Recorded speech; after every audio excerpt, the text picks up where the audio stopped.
In my case, I was headhunted into the role from the finance sector. So I was working in the financial services sector on a beautiful island of Bermuda, and I was headhunted to go back to Nigeria, Lagos, Nigeria. And it was a trade of Bermuda, pink beaches, blue seas, and the vibe of Lagos. It was just a no-brainer. No, I really wanted to go and give back to my country. And that was what compelled me to take the job, because I felt I had something to give back. Kike talked about, going to universities. I think the issue starts way before then. And one of the things we do at Owando is invest in primary education. And I think we have to start much earlier in developing that workforce of the future that we want to see. And we need to collaborate as we do that. So, one of the collaborations we have at the Owando Foundation is with Sumitomo Chemicals, who wanted to set up ICT centers, recognizing that in the government schools in Nigeria, we don't have ICT being taught in a practical way. And so they contacted us and said, could we collaborate with you, since you already are doing work in primary schools in terms of, we have this Adopt a School program where we work on, early learning, teacher training, just infrastructure development, and help us set up and run these ICT centers. And that's an example of a collaboration that can work.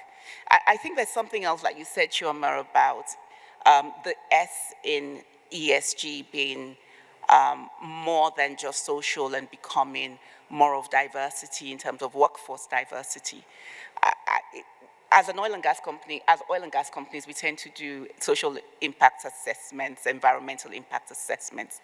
And I think we need, when we're collating the data on social impact assessments, what are we actually collating for? Yeah. Is it just for the present, to say, okay, how are operations going to impact on the society and the communities?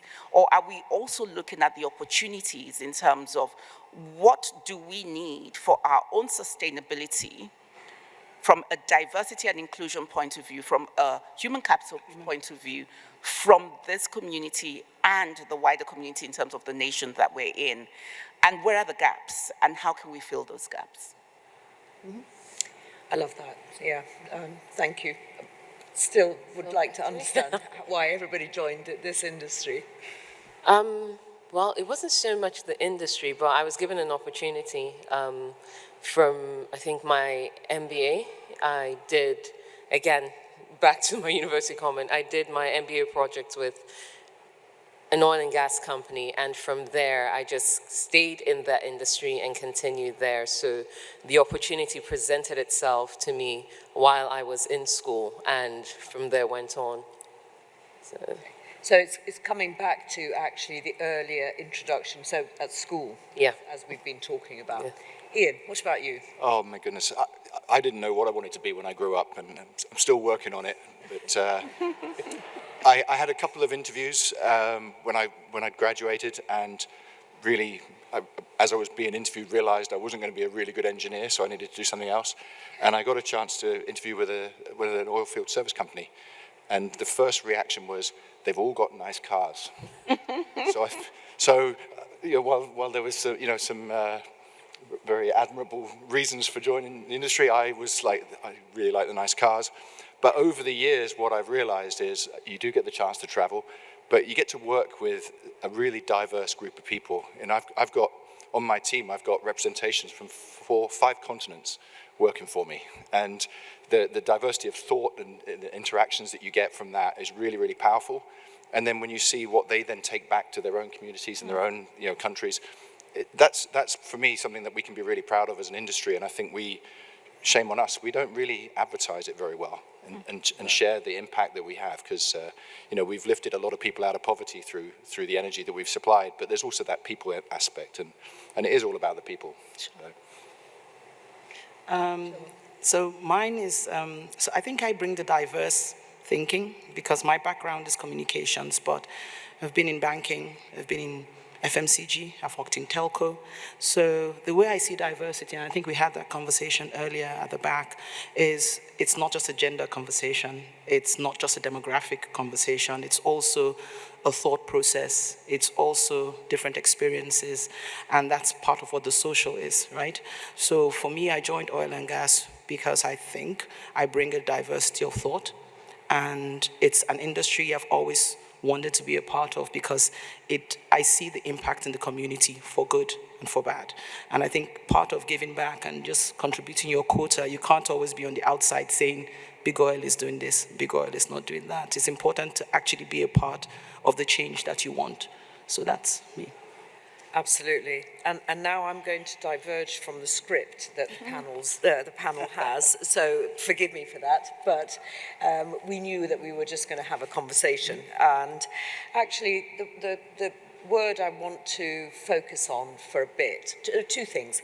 First, we talk about collaboration, and it's kind of a buzzword that's out there. What do we actually mean when we say we need to collaborate? And then I'm going to come to another question, which is really around why we're still talking about the need to be inclusive. But we'll come to that in a moment. Mm-hmm. So, collaboration, what do we mean? Ayotola, would you? Oh, go on. Maybe I'll I was just going to carry on because we had a really good conversation there throughout the day about all of these kind of topics, and I think collaboration means a lot of different things to different people. But we talked about if you had a board that was made up wholly selectively of men or wholly selectively of women, and you get into that framework of groupthink, and you're not going to get an outcome. So collaboration is about having that diversity and engaging other people to actually understand what their alternative viewpoint of things is. So it's, for me, initially what I'm talking about, collaboration is about engaging with other people from a range of backgrounds of, be it sex, age, educational background, cultural background. It's as you've already mentioned, really. And Mike, and I'd like any of the panelists to jump in, please, but is it a deliberate thing? So is it an intentional thing that... I think it needs to be, at this stage, intentional, because what you want to get is where it becomes ingrained in the way you go about things, that you don't even think about it. It just becomes, you naturally go and collaborate. But that's further down the line. You have to make that intentional shift so that it becomes a habit. And it's that takes quite a long time to ingrain in people. I think also our industry is quite competitive, right? And I think competition is the opposite of collaboration, right? So because our industry is competitive, even within our different companies, a lot of us have teamwork as a value because we find that as individuals, and also again, our education system has been quite competitive. It's been one. I grew up in an era which is quite different from when my son grew up, where we were ranked according to how well you did in school, positions. And if you won't be tied if you're from an African family or probably an Asian family and you don't come first, between the first and the fifth position. But that's how we've been brought up. We've been brought up to compete against one another rather than to collaborate with one another. And so I think that that is why we have to be very intentional, particularly in our industry, about collaborating on certain things. So, of course, we will still have competition. We will still compete with one another when it comes to certain things. But just as we do not compete with one another on health and safety, it's the same reason why we shouldn't compete with one another necessarily, or we should be a bit more collaborative, because there will always still be an element of competition, even in human capital, right? But we should be a lot more collaborative about producing that pipeline of sufficient skills and skilled individuals who can take up the jobs in the industry. I think there's collaboration on so many different levels here. There's collaboration at a government level to have policies in place. There's collaboration at an industry level. I think for me, what I see is a really good opportunity for a bit of a reset with the whole energy transition, because some of those projects, when we look at some of these big wind projects, these are massive infrastructure, there are supply chain challenges, and really the only way companies are going to be successful and these things are going to be commercially viable is if you collaborate and you form consortium like we've never done before. There's so many different levels that we need to collaborate, and we've got a chance. And it goes down to the type of people that we're going to need moving forward.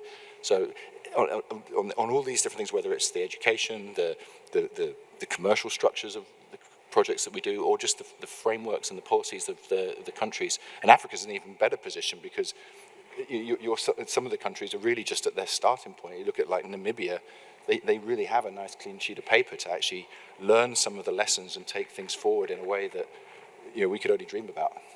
So I'm going to add something here. We were talking about this earlier on, and maybe we can continue the discussion. We talked about board level membership, didn't we? And what we think the sort of optimal makeup of a board is.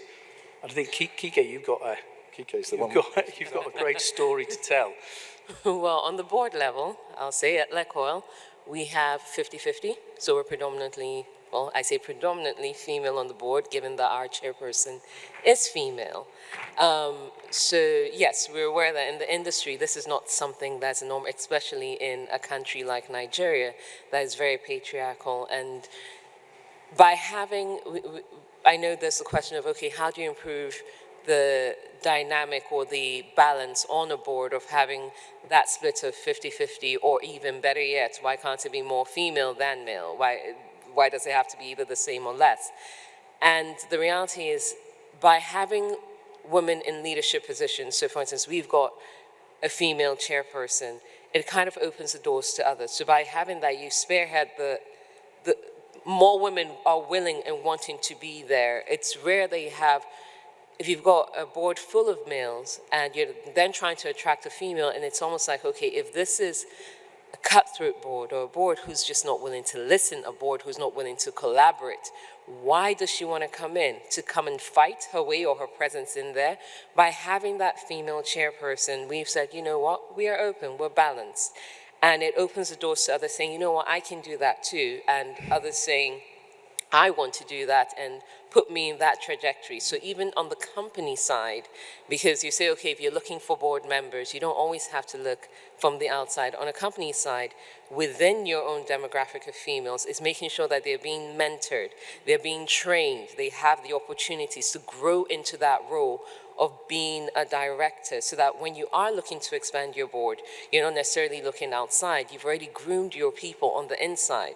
But if you do have to look on the outside, is also having those networks that have women in there who've been developed in this way. And a lot of different countries have different things. In Nigeria, we've got different networks that one can say, okay, I want to go into this network and check because I need a board member with these credentials. So it's important to have that female leadership role. That's really the way to spearhead it and have others come after that person. When you have none, it's also detrimental to the company. In honesty, you can't have balance in your conversations. You can't have balance in your decision making. It's literally groupthink. You have the same demographic, the same people, all male, making the decisions. It just isn't going to yield the best results. I think we'd also talked about. Really good, sorry, I was going to say you have really good role models then. Yeah. Because I've got loads of role models and mentors through my career. And we need to create more and more of those across the board, not just male or female, but people from different countries, different backgrounds. Yeah, different backgrounds, diversity, like I said earlier on, age, women, young, old, different backgrounds, whether they're Nigerian. If you're a company that is international, you don't just want people from your own country as well. You want to create diversity so that you have those different views being brought to the table. At the end of the day, that's what's going to make better decisions. And if you don't agree, that in itself is good. You have different opinions and you figure out a way to collaborate. Yeah. But I think this is the point, actually, about, so for me, diversity is not about gender. It's not about ethnicity necessarily, okay, but it's about valuing and appreciating the differences and allowing those to be included in the conversation as a norm. So personally, when we talk about, when we make it a woman-man thing, I'm not sure that I personally like it, but what about you? So when she was talking, I smiled because I think more of it as human capital. And so it's the respect for human capital, period. So if the organization has social in its DNA, right, and it is the lifeblood of the organization, and we say that we respect and support human capital, and therefore we are trying to build this pipeline, like someone said here, of talent that works. That talent pool is both internal, and then you're supporting the external to fuel the internal. Actively supporting and respecting human capital across board is then, I believe, you then have a more sustainable and truly diverse organization. I totally. So I don't think you can take away gender completely, though, from the conversation, because certainly for me, I mean, I've worked in different environments across different continents, and Africa is quite a patriarchal society, and there are qualified women for roles that often they get bypassed for those roles because of the fact that maybe they're not so vocal, they don't have the right sponsor who can open the door for them. So I think that in our recruitment practices, we have to make sure that we are, in a way, allowing for the best candidates to come forth. And if that be a woman, that they're not disadvantaged because the whole recruitment process is stacked against them emerging. So for me, gender will still be quite important. I feel that there are certain things that women bring to the table, thought processes, values, just even as a result of conditioning that you may not necessarily get from a man. So I think that we do need to break down certain barriers that we know exist. Let us know that we're playing from a level playing field, and then we can say, well, we actually had a really good discussion earlier on about, it was all of our families, wasn't it? And about the future of our kids, and you know, be it your husband and wife, however they interact. And from a personal level, my wife has her own career. We've got a very young family. And it's been made crystal clear to me by my wife that my wife's career is just as important as mine, and she should be given the right to develop her career just as much as mine. So that means for me, doing the kids' run to take them to school and picking them up in the evening. And I actually think that's really important for me as a man, but actually for my wife, and actually for my daughters as well, for them to grow up and know that their careers can flourish, and they're not going to be held back by their gender, and if they want to have children as a family, that it's done together, and that there isn't one that has to sacrifice their career for the other. You know, I think it's really interesting that, you know, so for me, I'm 30 years in this industry.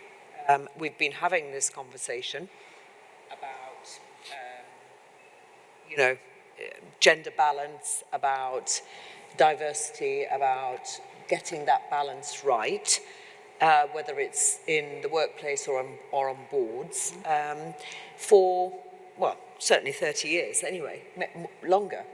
So why are we still having the conversation? That's actually what I'd like to know. And I know we said we wouldn't bring the audience in, but I'd quite like to bring the audience in, if you don't mind. Because actually, my view is that we're still having this conversation because we're always talking to the converted. We're talking to the people who actually believe that, you know, diversity and et cetera, and inclusion is the way we need to be. Somewhere we're not connecting with the whatever it is that needs to make change. So I would really like to hear about that from your perspectives, and then I'm going to ask you guys as well, because I'd really like to hear what is it that we're not quite connecting with? Do you mind if I start? So another passion of mine is anti-corruption. And, you know, we talk about, and I mentioned this earlier, creating a level playing field where nobody has an advantage over the next person. So we have to take out some of the things in the system that lead to the imbalance. And when somebody behaves badly, we need to make sure that that bad behavior doesn't put them at an advantage over somebody else. I think we have to approach this whole issue of diversity in the same way. So what are the things that we do to create that level playing field? Policy is very key. So we have to have the regulation and the policy side that supports what it is that we want to achieve in terms of this equal playing field, whatever that means. I'm not talking about whether it's regarding pay, whether it's regarding appointment, selection, recruitment. We do need to have the regulation and the policies that support that. So I will stop at that and just take that aspect as well. And I think maybe we haven't had that. We haven't had deliberate, intentional policy for many years around that. We're only just getting to that, you know, aspect, maybe 5 to 10 years ago in some societies, embedding those in the codes of corporate governance. And one other thing I need to say as well is that you do need non-executive directors. So you can't groom all your female directors from within the company. We need to actively, as companies, even if we're doing the grooming, understand that the female directors we're grooming today from our management are going to be directors of competitor companies within the industry. I totally agree. I completely agree that they need the opportunity. The company that they work for needs to give them the leeway to go and gain experience as a board director elsewhere. So actually, I really wanted to bring Mike and Ian in on this because I really want to hear from your perspective. If I ask the question, why are we still talking about this? Well, I tell you... why are we still talking about this?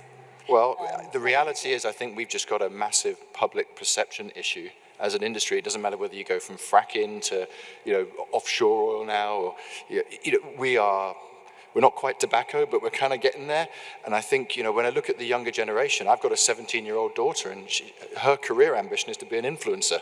The last thing she ever would think about would be to join the energy industry. And even though she's seen that it can be an absolutely fantastic career, she's lived on 4 continents, and if only we could articulate that better, the good things that we do, the opportunities that we create, that across, on every level, whether it's, we talk about the S from ESG, the amount of schools and universities and things that we've put in place and supported, the industries that we kind of create around, some of these developments that you see in, Mauritania, Senegal, wherever, I think they were talking, actually it was Seplat, the 300 companies that support them in a country. We do an awful lot of good, but we just don't articulate it, and we don't have that support. Yeah. So just to build on that, so I think the doing is when the companies start to look at that through the lens of brand and reputation. So your accountability to your audience, right? So if you commit, right, and your reputation and your brand is built around, and so it's in your DNA, back to what I said, is built around communicating these positive things, setting the example that says this organization is focused on the S, or ESG as it were, and this is how we exemplify it. So that sort of lens of the reputation, and when you know your reputation is at stake, you'll do everything it takes to actually project the right thing and do, not just say. And I think that's something that we need to take on board. Just following off from Chioma, sorry, just real quick. I think part of the reason why we're still having this conversation, similar to what she said, I think Mike had mentioned that, I think it's Norway, you said? Is it that? Oh, 40-60 is Norway. Oh, yeah. In Norway, that they've got a government mandate of 40-60 for male-female. Norwegian legislation says that companies of a certain size need to have a board of directors that has at least 40% women. So, why it's not 50%, I don't know, but that's the figure. But that may not always work for a lot of African countries, as in Africa we know it is predominantly patriarchal. But companies at their own level can make that mandate, which is what Chioma is saying, and decide that, look, at this company, we're saying this out to the public that going forward, our board or our leadership team or whatever the case may be, we're going to do this where it's split 50-50. Whether it's 50-50, whether it's 60-40, whatever the company decides. By doing that, you have put it out there. So you are now accountable to everybody. So essentially, at that point, each company is responsible for itself, and doing that, not waiting for policy from above to trickle down. You're actually just actively making sure those changes happen in your own company. Yeah. So, Iman, I was going to say that it's probably a good thing that we are talking about this, and I suspect in years to come we will continue to talk about it. That's the nature of it, and I think it's good to always reflect on things and see where we are and continuously improve. So. Yeah, but I look at it a different way, which is that if we had got to where we needed to be, and maybe actually it's a journey that never... it's an ongoing journey. Actually, but we wouldn't necessarily, it wouldn't be such a topic that every conference, every place you go to, we talk about this. We talk about inclusivity, we talk about diversity, and we've still got strides to make, I would say. So actually, I want to bring the audience in, if you don't mind. So is anybody going to be brave enough to join in with us and just tell me why you think we're still talking about it? Yep. Sorry. Oh, no. Oh. That's a shame.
She's here now. So I just wanted to bring in the conversation back, just talk about women-only groups. And I think there's value in women-only groups, not just in moving the conversation forward. Of course, we do have to speak to men. Of course, we work with men. We live with men. So the conversations are always going to be taking place. But I look at a group like Lean In Energy, and I can tell you, as a member of Lean In Energy, the value I have gotten from that. First of all, getting to know about appointments, which maybe ordinarily I wouldn't get to know about. Getting to support one another with research, with information. Don't forget that when you are in an environment where you are made to feel like you shouldn't be there, if I have a need for information, I'm not necessarily going to go to the person who I feel is making me uncomfortable and making me feel like I don't deserve a place at the table. I am going to not want to go to someone who makes me have that imposter syndrome. And having a network of people who are in my industry who I can go to say, can anyone help me with this, is very, very important, without being judged, without feeling judged. And so I feel that there is value in having women-only groups. I think it also gives you the confidence you need to be able to then go back and say, these are exactly what my needs are. How do we know that there is a lack of gender parity? How do we, those are some of the things that women-only groups give to you, particularly also when it comes to board positions. Don't say this. I absolutely agree with where you're coming from, but isn't the funny thing that if we were to say we're going to have a men-only group, it would have a very different feel to it. But you do. The discussion. You do have men-only. I know we do. And I'm not saying that though, it's right, but it has a very different feel to it if you say that. The reality is, though, if we go back to right at the start of the conversation where we said, the S has to be something that you go it's a long process. This is years in the making. If we did that right, the candidates would be there, and you would be picking them on merit, not to fill a quota. Correct. Absolutely. It wouldn't be So, tokenism. and with that thought, actually, and we've got about 30 seconds left, but just one message that each of you would like to leave our audience with. Mike, starting with you. I've been trying to give this some thought, but the industry is reshaping itself, and we really need to think about how we're gonna reshape ourselves for the future, and that is really about diversity of thought and the people that we engage for that future, so to speak, that we get a diverse set of opinions and that we reshape ourselves for the future properly. Thank you. I would say the same thing. Let's create a future that we want to see and deliberately plan towards it, and put in place those things that need to be put in place, including, first of all, creating that level playing field, and then building on that to create the future that we need that we want to create. And I think this whole energy transition is a great opportunity to be able to plan in that as we look at the workplace of the future. I'll say each company is responsible for itself, and so each company has the burden to ensure that it's put things in place to ensure diversity and gets what it needs, whether it's females, whether it's different ages, whether it's specialities. The burden is on each company. Countries are not necessarily going to change their policies because you think so. So each company needs to essentially say, this is what we need and this is how we're going to tackle it, and have some form of way where people can hold you accountable that you didn't do what you were going to say, what you said you were going to do, essentially. So that's it. Each company should just do what it needs for itself, knowing that diversity is part of that plan. I would take it down another level further and just say, as leaders and managers, we need to realize that diversity is actually a competitive edge.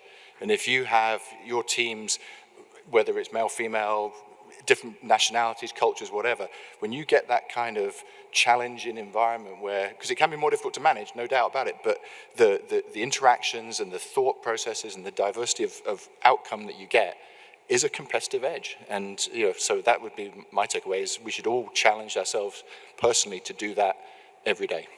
And if COVID has taught us anything, the future of work is diversity at the end of the day, be it of thought, of gender, of ethnicity, of where you work. Diversity is what it is. What a great way to finish, actually. Thank you. I know I kind of went off-piste by asking the audience to interact. Okay. My apologies. But actually, Right. I think I personally prefer that.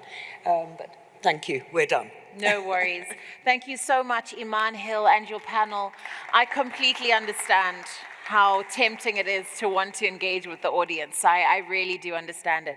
But thank you very much. Kike, you spoke about Africa going at its own pace, and I think that's really important, that we shouldn't go at the pace that others are forcing us to go at. And I think that's amazing. And you also spoke about partnering with universities to tailor-make programs, which I think is brilliant. Mike, I love that you joined the industry to travel and that you've landed yourself in Cape Town right now amongst many other destinations. It's not a bad reason amongst all the others.